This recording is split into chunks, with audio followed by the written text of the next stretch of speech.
Jurassic Park Survival is very much alive, and today I've got a brand new, extended, behind the scenes look at the game for you, showcasing everything from dinosaur animations to new locations to new gameplay and more. Now this is all pre-alpha, so keep that in mind graphically, but there's a few portions, particularly towards the middle, that look a little bit further along and have me very excited. If you want to watch this whole thing and hear the narration, I will add it post-upload to the video description down below, but because of the copyright music and stuff, I kind of have to babble on over the top. So instead I'm going to pick out the new bits and focus on them here. Let's go! Our first new glimpse is a couple of looks at the Jurassic Park gates and the visitor centre itself. This is why I mentioned the pre-alpha bit. The gates in particular I think probably aren't fully lit quite yet, but god, isn't it exciting to know we'll be exploring these places in person. The visitor centre in particular, with the fossil relief and the angular concrete design, looks ripped right from the film. I took a little look at the gates themselves and it really does feel like a one-to-one match with the real location.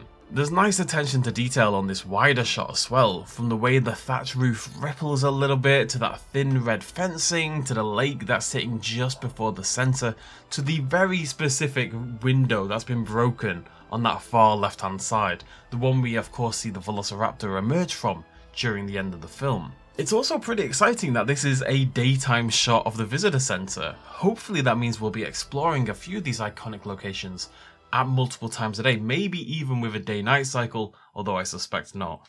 A big part of me doesn't really care about the story and gameplay of this game. I just want to poke around Jurassic Park. That's really the dream.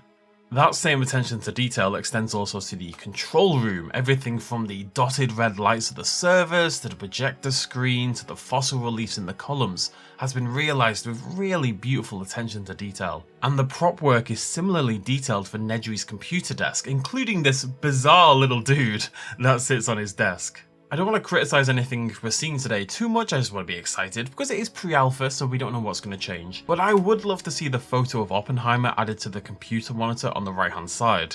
I think it was always a nice narrative nod to what Nedry would end up doing, though I'm unsure if they've maybe run into some copyright issues or something with including that into the game. An extended preview of the hatchery follows. Texture wise there's clearly some stuff to do here, so I'm not going to nitpick, and we've already talked at length in the previous video about the accuracy of the incubator itself. It was 99% of the way there.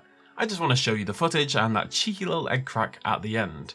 Perhaps not all the Velociraptors are done hatching. Now I think I and a few of you at home had some concerns with how the Rex and the Raptor, we'll talk about that later, looked in some of the older preview footage. But hopefully they are going to be largely assuaged by what we're seeing here. She looks pretty stunning, Rexy, bulky and menacing with those prominent keratin ridges, that notable dark brown striping across the snout and back. Assuming she makes it into the game looking like this, I am now more than satisfied. I'm unsure if the changes here, and again the ones to the Raptor, are a response to the criticism that we had at the time, or if they simply revealed the gameplay just a little bit too early and they had sort of placeholder models. But either way, this might go down as one of the very best Rexy reconstructions we see in a video game. She's going to be terrifying to come up against. It's going to be very exciting. The same extends actually though to the Dilophosaurus as well, which, and I don't want to slate Jurassic World Evolution here, I've talked about this at length already, but this is a substantial improvement. The body movement is just so much better here, with this low slung serpentine movement, which is exactly how a Dilophosaurus should move. And they've handled the frill problem really interestingly, I think. What it looks like they've done here instead is basically just pull it back slightly and withdrawn it a little bit across the neck, but kept it largely visible. I think this is probably the best way to handle what is essentially an impossible problem to handle. It's very interesting to see here exploring the side of the visitor centre as well, going to be a new location we haven't been before. No reason it can't be, of course, and with the exploration afforded by the game and the fact this takes place 2 days after the events of Jurassic Park, means we should see dinosaurs in places we usually wouldn't. They're exploring their newfound freedom after all, and just keep this in mind for a little bit later on. We get some first person quasi gameplay exploring the park here, and there's a few things to note. First, I am begging that the full Mr. DNA tour is present. How cool will it be to be able to sit down in the moving chairs and experience it just like Grant etc. do in the film? Though the Hammond bit would be a little awkward, I think that would be especially funny. But I've mentioned some graphical quirks throughout the video, and these scenes are why I'm not worried. The forest scene looks great, it's dramatic and ominous, but it's this shot of the visitor center that really looks cool to me.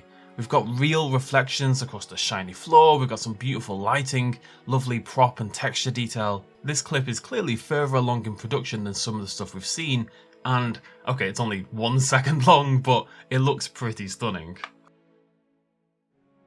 In the voiceover, they talk about how we're going to visit a bunch of in-construction locations, rides, hotels, maybe we'll even see the Bone Shaker and the like. Exciting stuff.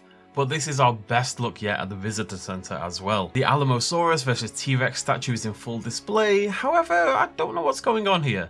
Is this something that still needs to be tweaked? Is this something they're doing just to showcase the skeletons? As cool as it is to see these, and they look great, they should be lying all over the floor by now after the events at the end of the film. So perhaps they wanted to just show them off, or perhaps, and this is where I'm leaning right now, perhaps part of the game is going to take place before the events of the film. We could have a prologue introducing us to Joshi before the Nublar disaster and the rest of the game takes place. That could be a really interesting contrast, and I'd love to see a vaguely functioning park for a little while. I also love that we're seeing the full La Gigantes mural here, including the scarcely seen, we only just got full images of these like last year, the Brachiosaurus and Gallimimus portions to the side. Right, I mentioned changes to the Rex earlier, so I want to do the same with the Velociraptor here. Now, I can't say for sure, this is not an easy clip to look at, it's shrouded in darkness, but the raptor in the preview footage was not great. It looks like a Jurassic World raptor basically, and I think that's been fixed. You can just about make out more curvature in the jawline of the raptor here, along with that less square and boxy snout. The coloration looks more visible as well, where you can just make out that dark striping amongst the shadow. Although, as I say, it's really not the best shot to talk about this kind of thing. Then we're walking through the jungle. Beautiful with the fireflies and a signal tracker in Maya's hand. Looking for what? Not sure, probably not something we know from the film. I can't think of anything in the film that would emit a signal like this that she would be tracking. Not the Barbasol can. The game does have to expand after all, and that does mean new locations, new items, etc. New locations like this concrete building, and it looks a little like the Velociraptor paddock in how it's shaped, but it's even larger in some ways, even stronger. There's this big segment to the left that houses potentially a gate, and we've got this protective wiring across the top. Could we be seeing a holding pen like the Velociraptor one, but for a different dinosaur? Maybe one of the ones we didn't see in the film, but we know is on Isla Nublar, like the Metriacanthosaurus or the Baryonyx or the Herrerasaurus. Really curious to see how many of those other species make it into the game, if any. This little clip has me really excited as well. Maya's using a compass and a map device to find her way through the forest. Now, one of my lingering concerns with survival is how on the rails the game is going to be. It is a single player narrative adventure after all. But Jurassic Park and Isla Nublar are so perfect for exploration and getting lost in the forest, discovering new Easter eggs, wildlife, things like that. The idea of using a compass like this to navigate through the park suggests we'll have at least a little bit of control in terms of where we're going. This isn't about to be a big open world game, but I'm hoping for sort of individual sections that have some exploration to them. Our very first look at the Brachiosaurus follows, a whole herd of them propped up above the trees, like in the scene with Grant and the kids in the tree. I'm not sure why they're all walking, mouth agape, but it is again pre-alpha. The model and texture work does look pretty much perfect though, from the rounded rectangular snout to the skin hanging below the neck. The eyes look maybe a tad dark to me, but that could be the lighting or me being stupid, both are very possible.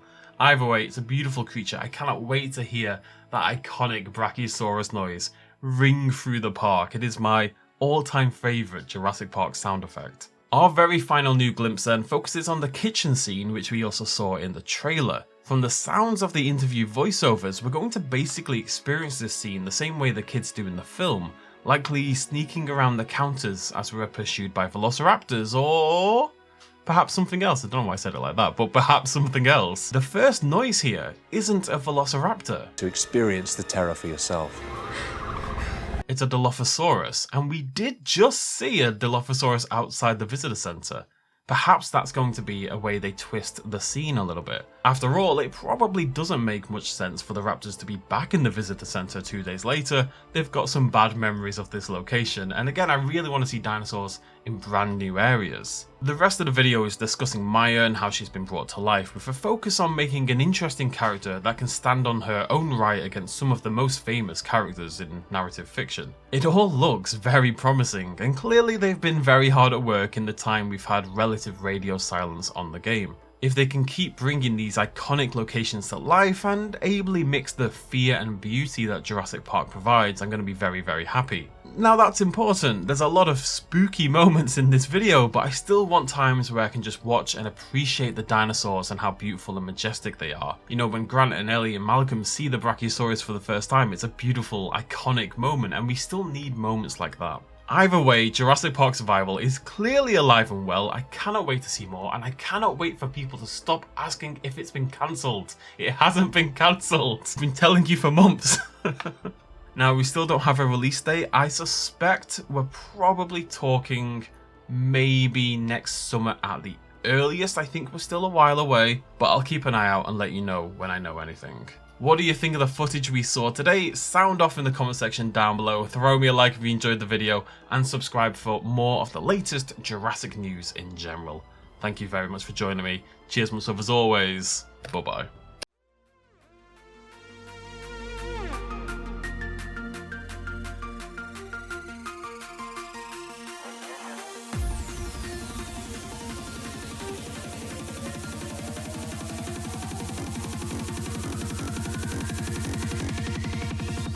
Road.